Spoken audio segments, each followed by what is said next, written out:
Assalamualaikum warahmatullahi wabarakatuh.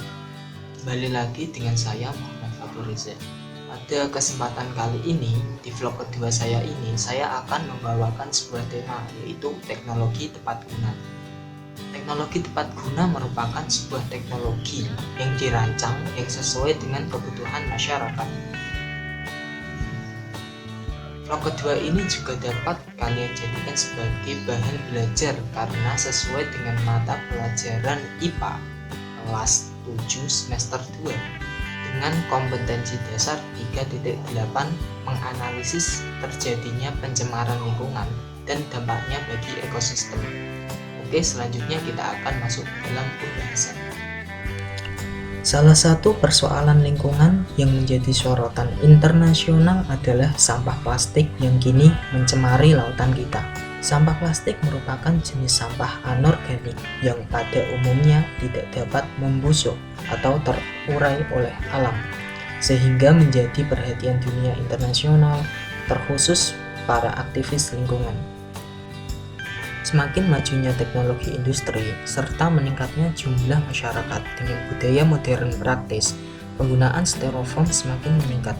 Bahan yang berasal dari styrofoam digunakan dalam kegiatan industri sebagai bahan packing barang-barang elektronik seperti halnya televisi, komputer, kulkas, mesin cuci, rice cooker, dan lain-lain.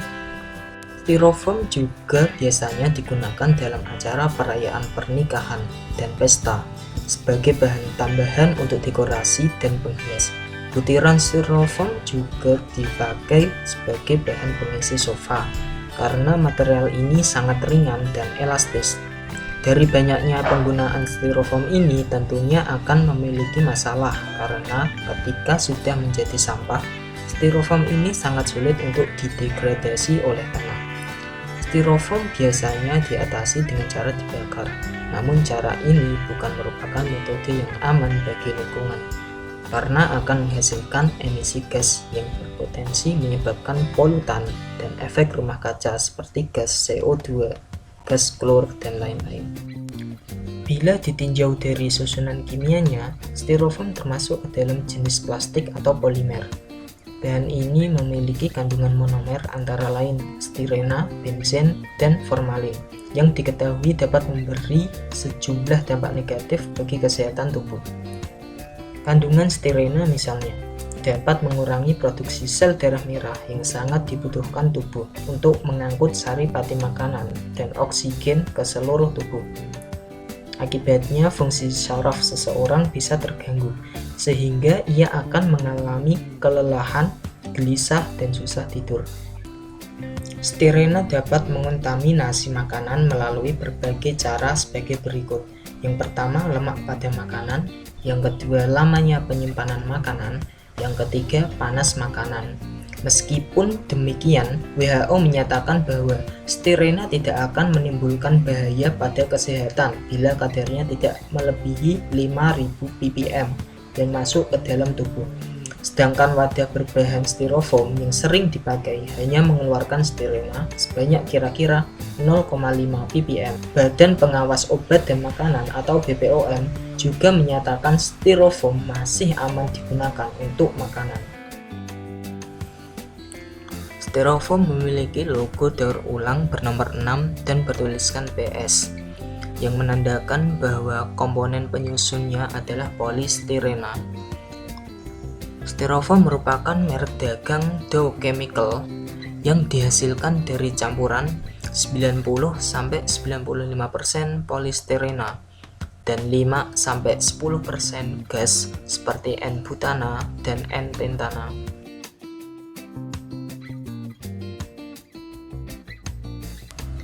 Styrofoam dibuat melalui monomernya yaitu stirena melalui polimerisasi suspens pada tekanan dan suhu tertentu.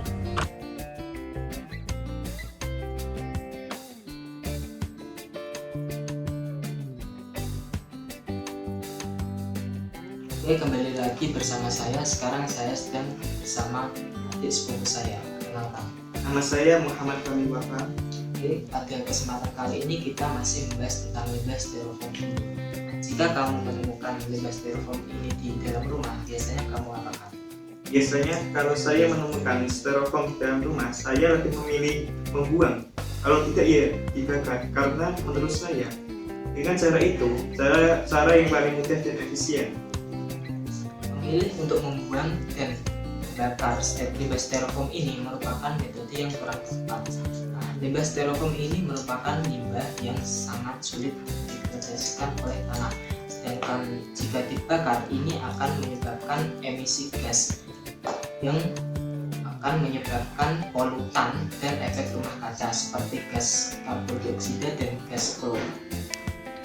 Dalam upaya untuk mengurangi limbah styrofoam ini, kita dapat mengolahnya untuk dijadikan sebagai lem ataupun perekat yang dapat digunakan untuk menambal sesuatu yang bocor, seperti halnya talang air.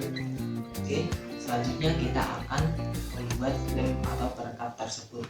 Alat dan bahan bagi berikut. Pertama, wadah dan minyak bumi, bisa juga bensin ataupun pertalite. Yang kedua yaitu ada limbah styrofoam. Yang ketiga ada pengaduk.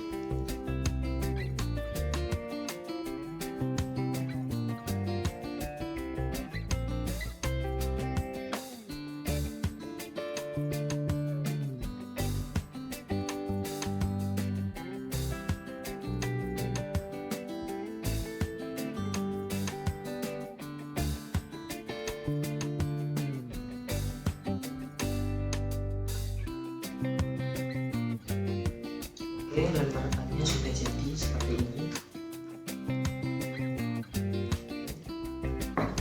Gimana kamu?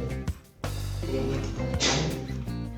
Mas, kenapa styrofoam ini bisa leles saat diberi pertalite atau bahan apapun yang dasarnya dari minyak bumi? Oke. Styrofoam merupakan polimer hidrokarbon rantai panjang yang diperoleh dari pengolahan minyak bumi. Karena dia hidrokarbon rantai panjang, maka dia bersifat nonpolar dengan prinsip kimia like dissolved like, di mana senyawa nonpolar akan dilarutkan oleh senyawa nonpolar. Tapi kan styrofoam itu benda padat, masa bisa begitu saja? Oke, sama halnya seperti air dan gula. Gula akan larut di dalam air. Nah, fenomena tersebut merupakan fenomena yang sama, namun berbeda bagiannya, seperti itu. Oh, seperti itu. Oke, mudah dipahami kan? Sekian vlog kedua kali ini yang bertemakan tentang teknologi tepat guna. Wassalamualaikum warahmatullahi wabarakatuh.